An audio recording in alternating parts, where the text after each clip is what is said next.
In memory of W.B. येट्स, जिसे लिखा है W.H. ऑडेन ने। दरअसल बात क्या हुई थी कि W.H. ऑडेन, जो कि उस वक्त इंग्लैंड में रह रहे थे, वो इंग्लैंड से माइग्रेट करके अमेरिका आ गए और वो साल था 1939 और जनवरी का महीना था।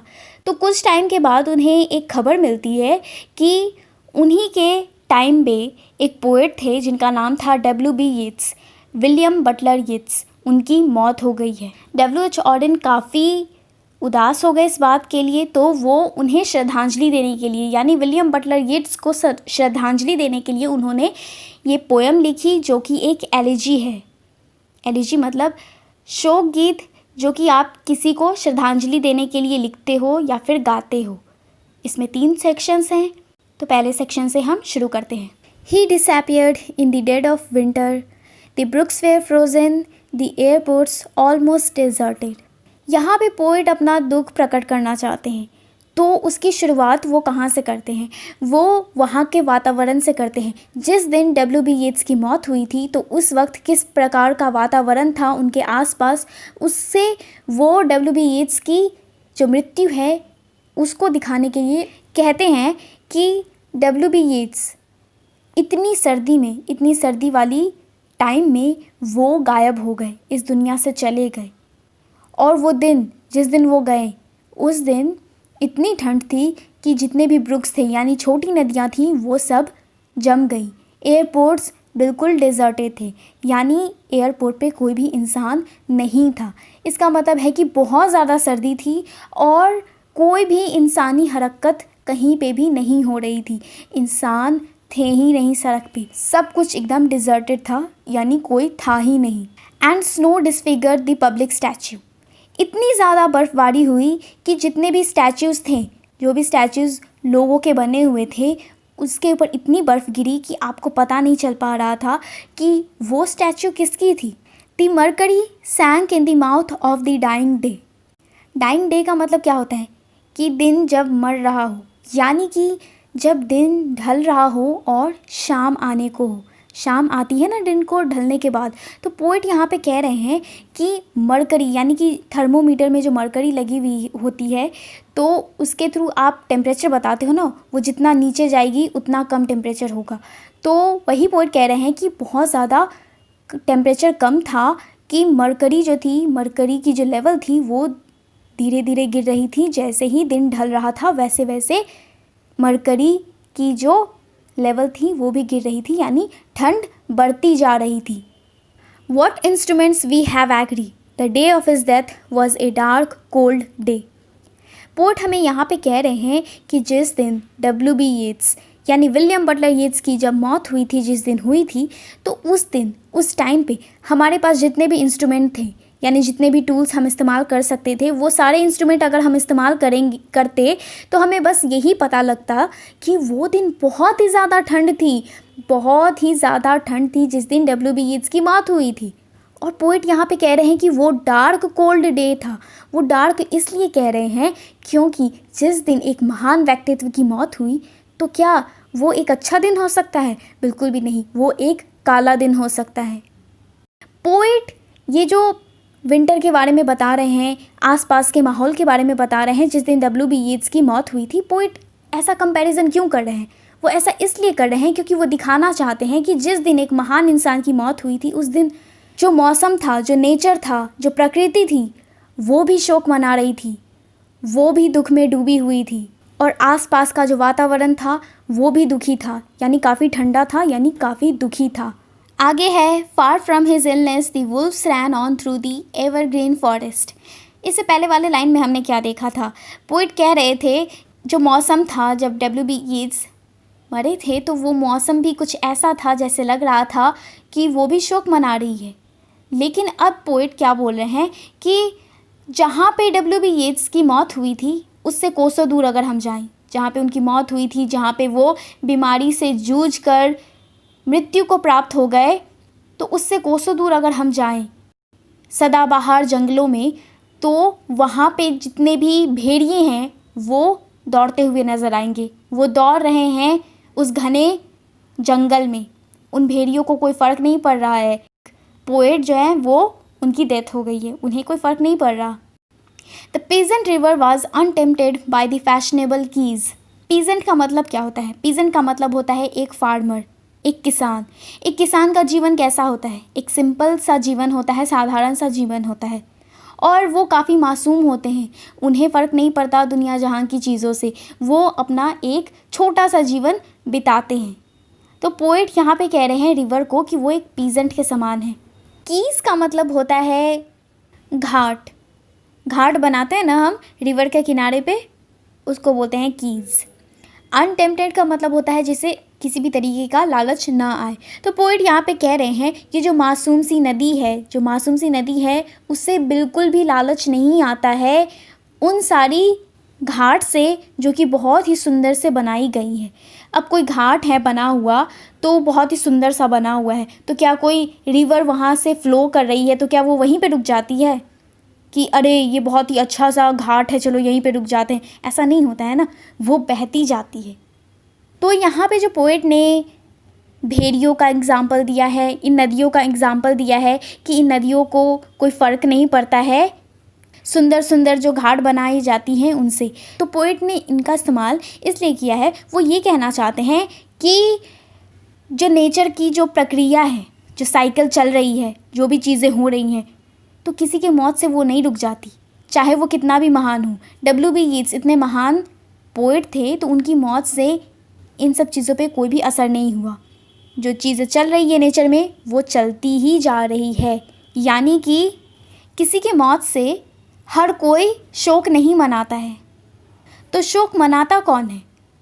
जैसे कि W.B. यीट्स की मौत हो गई तो उनके लिए कौन शोक मनाएगा? जो उन्हें जानते थे कि W.B. यीट्स कौन थे, जो उन्हें जानते थे, पहचानते थे, वही उनके लिए शोक मनाएंगे ना, पूरी दुनिया तो नहीं बनाएगी। वही पोएट कह रहे हैं यहाँ पे। उनकी जो इलनेस है, जहाँ पे उनकी मौत हुई थी, उससे दूर, कोसों दूर अगर हम जाएं तो बहुत सारी प्रक्रियाएं नेचर में हो रही है। लोग हैं, जानवर हैं, नदियाँ हैं, पहाड़ हैं, तो क्या ये सारी चीज़ें W.B. यीट्स के लिए शोक मनाएंगी? नहीं, शोक वही लोग मनाएंगे जो उन्हें जानते हैं। By mourning tongues the death of the poet was kept from his poems. इससे पहले वाले लाइन में मैंने आपसे क्या कहा कि W.B. यीट्स के लिए वही लोग शोक मनाएंगे जो उन्हें जानते हैं। जो लोग उन्हें नहीं जानते तो वो क्यों शोक मनाएंगे? तो उन्हें जानने वाले लोग कौन हैं? उनके परिवार के लोग हैं, उनको पढ़ने वाले लोग हैं, आप और मेरे जैसे लोग जो उन्हें पढ़ते हैं, उनकी जो राइटिंग है उन्हें पढ़ते हैं, वही लोग शोक मनाएंगे ना। लेकिन W.B. यीट्स ने जो पोएम्स लिखी है, जो उन्होंने लिखा है, जब हम उसे पढ़ेंगे तो क्या होगा? W.B. यीट्स उन पोएम्स के थ्रू ज़िंदा रहेंगे, यानी कि उनकी बॉडी वो मर भी गई, डेथ हो गई, लेकिन उनकी पोएम्स अभी भी ज़िंदा है। तो जो पाठक, जो लोग W.B. यीट्स के पोएम पढ़ेंगे, उनके लिए वो ज़िंदा रहेंगे, यानी कि पोएम से उन्होंने जो लिखा है, उन पोएम्स के ऊपर उनकी मृत्यु का कोई भी असर नहीं हुआ और ना ही होगा, क्योंकि वो अपने पोएम्स के थ्रू हमेशा ज़िंदा रहेंगे उन लोगों के लिए जो भी उन्हें पढ़ेगा। आगे है, but for him it was his last afternoon as himself, an afternoon of nurses and rumours. अब इन लाइंस में पोएट उस पल के बारे में बता रहे हैं जिस पल W.B. यीट्स की सांसें निकल रही थी, उनकी जान निकल रही थी। अब मैंने एक अंदाज़ा लगाया है कि क्योंकि W.B. यीट्स काफ़ी बूढ़े थे जब उनकी मृत्यु हुई थी और उन्हें बहुत सारे इलनेस भी थे, वो काफ़ी बीमार भी थे, तो हो सकता है कि उनके आखिरी दिनों में उनकी देखभाल करने के लिए उनके साथ नर्सेज होती होंगी। तो कई बार ऐसे टाइम आते हैं ना कि कोई इंसान आखिरी पल में वो बीमार होने लगता है, बहुत ज़्यादा बीमार हो जाता है, तो लोग बोलने लगते हैं कि अब ये नहीं बचेगा, और कोई कहता है कि नहीं अब वो चल बस गया है, मतलब चल बसा है। तो ऐसा र्यूमर्स लोग अफवाह फैलाने लगते हैं।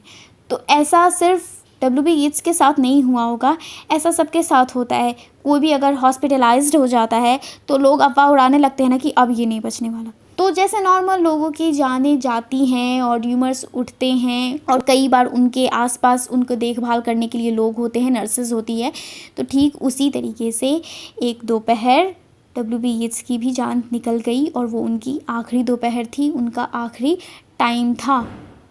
The provinces of his body revolted. अब इस लाइन में पोइट कह रहे हैं कि W.B. येट्स की जो शरीर है वो एक कंट्री के समान है। तो हर एक कंट्री में जैसे अलग अलग प्रोविंसेस होते हैं, राज्य होते हैं जिसे हम स्टेट कहते हैं, ठीक उसी तरीके से W.B. येट्स के जो शरीर है उसके अंदर जो अलग अलग ऑर्गन्स हैं उन्होंने प्रोविंस कहा है, अलग अलग ऑर्गन्स को प्रोविंस कहा है। तो ये जो ऑर्गन्स हैं ना वो विद्रोह करने लगे, यानी कि वो धीरे धीरे काम करना बंद करने लगे। जिस पल कोई मरने वाला होता है तो उसके साथ कुछ ऐसा ही होता है ना। The squares of his mind were empty. Squares का मतलब होता है, आपने सुना होगा ना, टाइम्स स्क्वायर। तो एक ऐसा एरिया जो बिल्डिंग से थोड़ा घिरा हो, तो एक छोटे से एरिया को कहते हैं स्क्वायर्स। पोइट कह रहे हैं जो W.B. येट्स हैं उनका जो माइंड था, उनका जो दिमाग था, उसका जो अलग अलग पार्ट था वो धीरे धीरे खाली होने लगा, यानी कि उनकी सेंस जो है वो कम होने लगी। अब उन्हें कुछ भी होश नहीं था। साइलेंस इन्वेडेड दी सबअर्ब्स। सबअर्ब्स का मतलब होता है उपनगर, यानी छोटा सा नगर हो, शहर हो, उसे कहते हैं सबअर्ब्स। पोइट यहाँ पे कह रहे हैं कि धीरे धीरे W.B. येट्स की जो शरीर के जो अलग अलग हिस्से थे उनमें शांति छा गई, यानी कि W.B. येट्स इस दुनिया में नहीं रहे। The currents of his feeling failed. अब W.B. येट्स जब इस मरने के कगार पे थे तो क्या किसी इंसान के अंदर कोई भी फीलिंग्स आती हैं, कोई भी जज्बात आते हैं? क्या वो कुछ भी महसूस कर पाता है? नहीं कर पाता है। तो जो इमोशंस की जो लहर थी वो भी बंद हो गई, वो भी फेल हो गई, क्योंकि जब इंसान मरता है तो उसके अंदर कुछ भी नहीं बचता है, ना फीलिंग्स बचती हैं, उसकी सांसें थम जाती है, सब कुछ खाली हो जाता है उसके अंदर। He became his admirers. अब W.B. येट्स जब उनका प्राण निकल चुका है, जब उनके अंदर अब कुछ भी नहीं बचा, कोई भी जान नहीं बची, तो वो उनका शरीर जो है वो मृत्यु को प्राप्त हो चुका है। उनका शरीर अब कुछ नहीं बोलेगा, ना कुछ कहेगा, ना कुछ सोचेगा। लेकिन W.B. येट्स को जो भी लोग उन्हें जानते हैं, उन्हें पढ़ते हैं, उनके जो प्रशंसक हैं, उन लोगों के अंदर W.B. येट्स जिंदा हैं। अब W.B. येट्स के बारे में कोई कुछ भी बोलेगा तो अब वो ना कुछ कह सकते हैं, ना अपने आप को डिफेंड कर सकते हैं। तो उनके जो प्रशंसक हैं, जो उनके बारे में अच्छी अच्छी बातें कहते हैं, तो उन लोगों के अंदर ही W.B. येट्स जिंदा हैं, यानी कि अब W.B. येट्स खुद में कुछ नहीं है। अब W.B. येट्स जिंदा हैं तो सिर्फ़ और सिर्फ अपने चाहने वालों के अंदर। अब उनके चाहने वाले जो भी उनके बारे में कहेंगे वही W.B. येट्स हैं। W.B. येट्स ऐसे तो नहीं हैं, लेकिन हैं, जो भी हैं वो, जो भी उनके प्रशंसक, उनके चाहने वाले जो भी उनके बारे में कहेंगे वही W.B. येट्स हैं। अब उन्हीं में वो जिंदा हैं। आगे है, now he is scattered 100 cities and wholly given over to unfamiliar affections to find his happiness in another kind of wood। यहाँ पे पोइट क्या कह रहे हैं कि W.B. येट्स अब इस दुनिया में नहीं रहे, लेकिन आपने सुना होगा कि कोई भी इंसान मरने के बाद किसी न किसी जगह पे, किसी न किसी रूप में कहीं ना कहीं जीवित रहता है। तो उसी तरीके से W.B. येट्स एक पोएट थे, तो उन्होंने जो भी लिखा था, उनके जो पोएम्स थे, उसके थ्रू वो अलग अलग जगहों पे, अलग अलग शहरों में फैल गए हैं। और वहाँ पे अलग अलग जगहों पे जाने के बाद क्या हुआ है, वो खुशी पा रहे हैं, खुशी ढूंढ रहे हैं उस नए जहान में, उस नए जगह पे। अनदर काइंड ऑफ वुड का मतलब होता है कि दूसरे तरीके की दुनिया जो आपके लिए काफ़ी नया हो। तो W.B. येट्स अब अलग अलग जगह पे फैल गए हैं, तो उन्हें पढ़ने वाले भी तो बहुत सारे लोग होंगे। तो उनमें से जो पढ़ने वाले जो लोग हैं, जिनमें से ऐसे लोग होंगे जिन्हें W.B. येट्स के काम से बहुत ज़्यादा लगाव होगा, उनके पोएम से उनकी जीवन सुधरी होगी, पॉजिटिव इफ़ेक्ट आया होगा। तो W.B. येट्स ने भी कभी भी नहीं सोचा होगा कि उन्होंने जो लिखा है उससे किसी के जीवन में इतनी पॉजिटिविटी आ सकती है। तो ऐसे लोग जिनके ज़िंदगी में W.B. येट्स के कामों की वजह से, उनके पोएम्स की वजह से कुछ चेंजेस आए हैं, उन्हें खुशी मिली है, तो ऐसे लोग डब्ल्यू बी यीट्स के मरने के बाद भी उनके काम को पढ़ेंगे, सराहेंगे और उनका एक लगाव होगा। लेकिन वो जो लगाव होगा अनफैमिलियर होगा, क्योंकि डब्ल्यू बी यीट्स तो उन पाठकों को नहीं जानते जो उन्हें पढ़ रहे हैं, उनके पोएम्स को पढ़ रहे हैं। डब्ल्यू बी यीट्स तो नहीं जानते हैं, अब वो इस दुनिया ही में नहीं है। और वो अगर ज़िंदा भी होते तो क्या हम और आप जैसे लोगों को वो जानते कि हम उनके पोएम्स को पढ़ के इतना सराह रहे हैं? वो नहीं जानते। तो उन्हें खुशी तो कहीं ना कहीं मिल रही होगी ना कि हाँ, किसी के लाइफ में मेरे इन पोएम्स की वजह से कुछ चेंजेस आए हैं, लोगों को अच्छा लग रहा है मेरा काम। यानी कि डब्ल्यू बी यीट्स के जो रीडर्स हैं, जो उनके पाठक हैं, उनके खुशी में ही डब्ल्यू बी यीट्स की खुशी आ गई है। उनके लगाव के वजह से ही डब्ल्यू बी यीट्स खुश हैं। वो जहाँ भी हैं वहाँ वो खुश हैं। And be punished under a foreign code of conscience, the words of a dead man are modified in the guts of the living. अब इस लाइन को आप एक और तरीके से, दो तरीके से मैं आपको समझा देती हूँ। एक तो तरीका ये है कि डब्ल्यू बी यीट्स के कामों को, कोई भी पोएट हो, डब्ल्यू बी यीट्स ही हो, तो उनके कामों को दुनिया के अलग अलग कोने में, पूरी दुनिया में, अलग अलग शहरों में, अलग अलग कंट्रीज़ में लोग कहीं ना कहीं पढ़ते हैं। तो वो सारे के सारे लोग उनके पोएम्स के अलग अलग मतलब निकालते हैं। जैसे कि अभी हम डब्ल्यू एच ऑडिन की पोएम पढ़ रहे हैं, तो हमारे लिए उसका कुछ और मायने होगा, हम कुछ और उसका मतलब निकालेंगे, और कोई और किसी और जगह पे रहने वाले लोग कोई और मतलब निकाल रहे होंगे, या फिर एक ही जगह पे रहने वाले अलग अलग लोग अलग अलग मतलब निकाल रहे होंगे। मैं अभी आपको ये जितने भी मतलब बता रही हूँ इस पोएम के, हो सकता है कि ओरिजिनल में जब डब्ल्यू एच ऑडिन ने ये लिखा होगा उसका असल मतलब ये नहीं होगा। और मुझे क्या पता कि उन्होंने जब लिखा तो उन्होंने अपने दिमाग में क्या सोचा था कि इसका क्या मतलब है, उसका क्या मतलब है। हम एक अनुमान लगा रहे हैं कि ऐसा मतलब होगा, इस वर्ड का, इस लाइन का ऐसा मतलब होगा। तो वही यहाँ पे पोएट कह रहे हैं कि जो अलग अलग लिविंग लोग हैं, जितने भी लोग हैं, जो भी जीवित लोग हैं, अलग अलग इंसान एक ही चीज़ को पढ़ेगा तो उसका अलग अलग मतलब निकालेगा ना। और जिसके काम को पढ़ रहे हैं, यानी डब्ल्यू बी यीट्स के काम को अगर हम पढ़ेंगे तो क्या डब्ल्यू बी यीट्स ज़िंदा होकर कुछ बता पाएंगे कि नहीं, मैं ये कहना चाह रहा था, मैं वो नहीं कहना चाह रहा था। तो उनके वर्ड्स को, जो मर गया है इंसान, उसके वर्ड्स को अलग अलग लोग अलग अलग मतलब निकाल रहे हैं। और यहाँ पे जो एक लाइन है, and be punished under a foreign code of conscience, मैंने भी आपको बताया कि इसका एक और मतलब हो सकता है।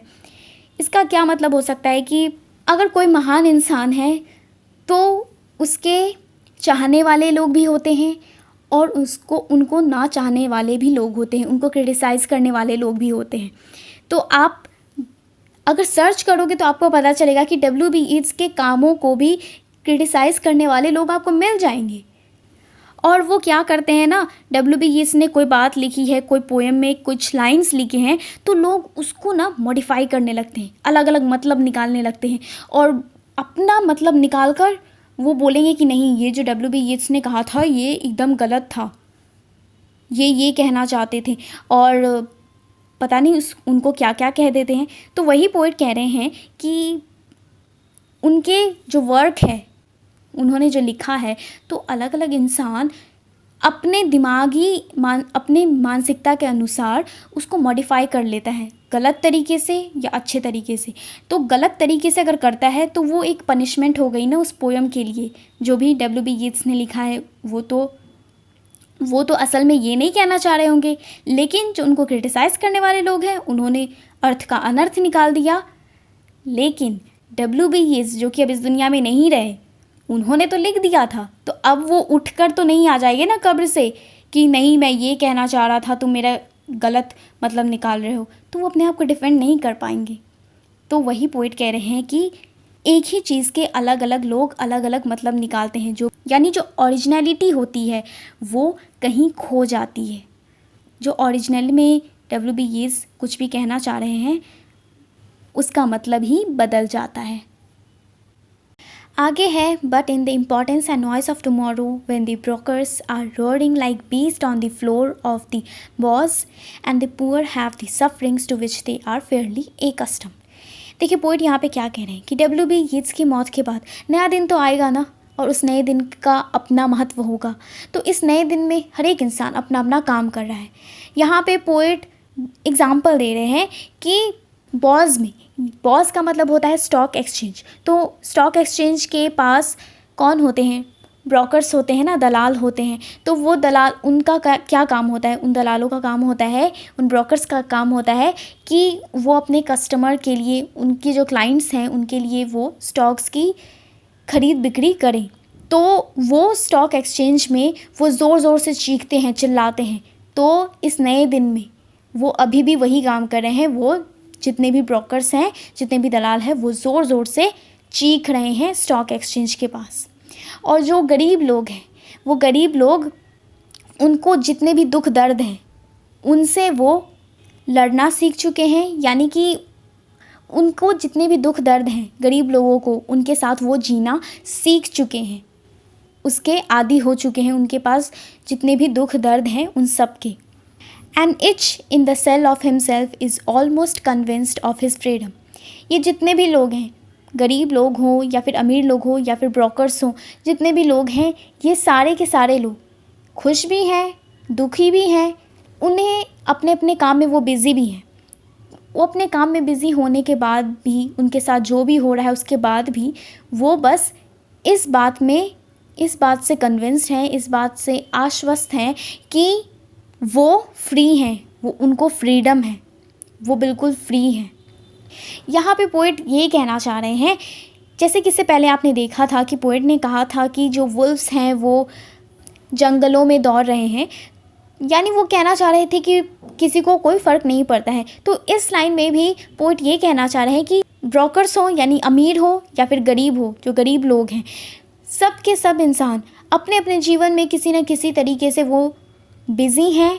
और वो सारे के सारे बिज़ी होने के बावजूद उनके कुछ दुख भी हैं, दर्द भी है या फिर खुश भी हैं। तो उन्हें बस इस बात से वो कन्विंस्ड हैं कि उनके पास फ्रीडम है। A few thousand will think of this day as one think of a day when one did something slightly unusual. इससे पहले वाले लाइन्स में क्या पोइट कह रहे थे? वो कह रहे थे कि बहुत सारे लोग हैं, जैसे कि ब्रोकर्स हैं, गरीब लोग हैं, अमीर लोग हैं, कि बहुत सारे लोग हैं जिन्हें इस दिन से कोई भी फ़र्क नहीं पड़ेगा।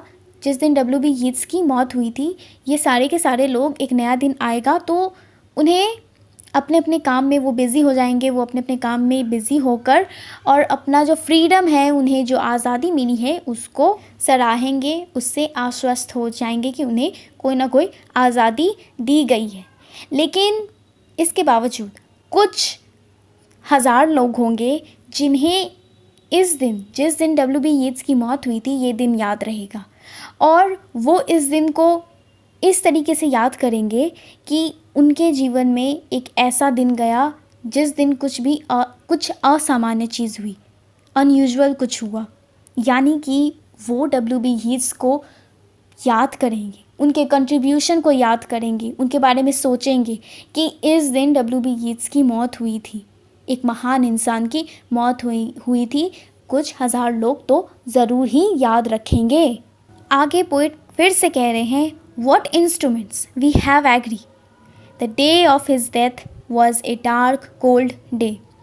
हम इंसानों के पास जितने भी इंस्ट्रूमेंट हैं, जिसका भी हम इस्तेमाल करें, उन सब से हमें बस इस बात पे सहमति जतानी पड़ेगी कि जिस दिन डब्ल्यू.बी. यीट्स की मौत हुई थी, उस दिन एक काला दिन था।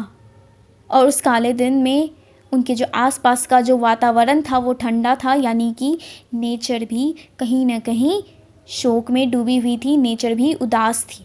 देखिए, आप इस चीज़ को एक और तरीके से देख सकते हो। यहाँ पे वर्ड इंस्ट्रूमेंट दो बार इस्तेमाल हुआ है। इंस्ट्रूमेंट का मतलब सिर्फ यही नहीं होता कि औजार, जो फिज़िकल औजार आप यूज़ करते हो किसी चीज़ को मेज़र करने के लिए, वो तो इंस्ट्रूमेंट है ही। लेकिन इंस्ट्रूमेंट का मतलब एक और मतलब होता है ना कि साधन, और साधन बहुत सारे हो सकते हैं। तो आप अगर फिज़िकल इंस्ट्रूमेंट इस्तेमाल करते हो तो क्या आप बोल सकते हो कि इस इंसान का जो कंट्रीब्यूशन है वो 1 kg था या फिर 50 डिग्री सेल्सियस था? आप बोल सकते हो क्या? कोई फिज़िकल इंस्ट्रूमेंट ये माप सकता है? नहीं माप सकता है। लेकिन और भी जो अलग अलग साधन हैं, जैसे यहाँ पे W.B. यीट्स ने जो भी पोएम्स लिखी थी या फिर उन्होंने जो भी कंट्रीब्यूशन दिया था, हम इंसान अगर अपने दिमाग का इस्तेमाल करें, अपने अंदर के जो इंस्ट्रूमेंट हैं उसको इस्तेमाल करके इस बारे में सोचें, तो हम सब एग्री करेंगे कि W.B. यीट्स ने बहुत ज़्यादा कंट्रीब्यूशन दिया था। और इसीलिए जिस दिन उनकी मौत हुई थी वो एक काला दिन था।